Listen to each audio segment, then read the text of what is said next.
အချိုမစားဘဲနဲ့စီးကြိုဖြစ်နိုင်လားမင်းရင်အဖြေကဖြစ်နိုင်ပါတယ်အချိုမစားလို့စီးကြိုမဖြစ်တော့ဘူးထင်ပြီးဒီယောဂါကိုနောက်ကျမှသိခဲ့ရင်နှလုံးသွေးကြောပိတ်တာ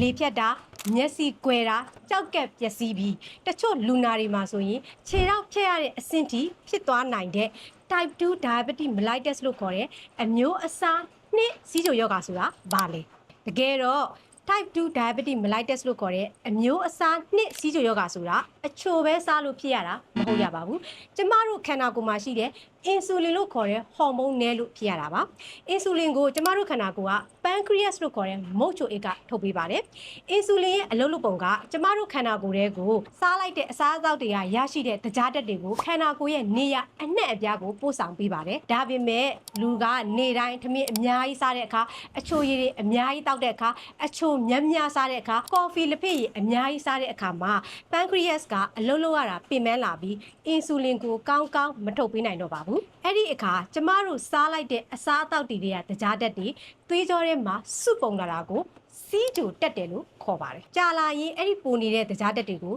ကြောက်ကက်ကနေ့စဉ်နေ့တိုင်းစွန့်ထုတ်နေရတာဖြစ်တဲ့အတွက်ကြောင့်တဖြည်းဖြည်းကြောက်ကက်စကားပေါက်လေးပျက်စီးလာမယ်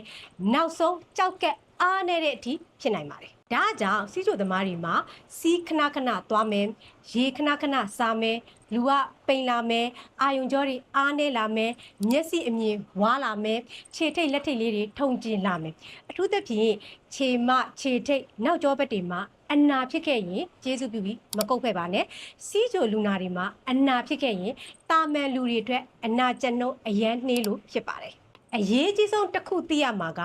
အချိုမစားလဲစီးကြိုယောဂဖြစ်နိုင်ပါတယ်ဘာလို့လဲဆိုတော့ကျမတို့စားလိုက်တဲ့နေ့စဉ်အစားအသောက်တွေကထမင်းပါမုတ်နိုးလက်ဖက်ရည်ခောက်ဆွဲစတဲ့အစားအသောက်တွေကအစာအိမ်ထဲကိုရောက်တဲ့အခါမှာအချိုတဲ့ဖြစ်ပြောင်းလဲသွားတဲ့အတွက်ကြောင့်ငါအချိုမမစားတာစီးကြိုမဖြစ်တော့ပါဘူးဆိုပြီးဒီအတိုင်းနေလို့မရပါဘူးကျမတို့နေ့စဉ်စားတောက်နေတဲ့အစားအသောက်ပုံစံစနစ်ကျမှတ်ကန်နေဖို့လိုအပ်ပါတယ်ဒီနေရာမှာထမင်းမစားရင်မနေနိုင်တဲ့ကျမတို့မြန်မာလူမျိုးတွေဟာငါစီးကြိုဖြစ်ရင်ထမင်းဘယ်လိုစားရမှာလဲဆိုတာအ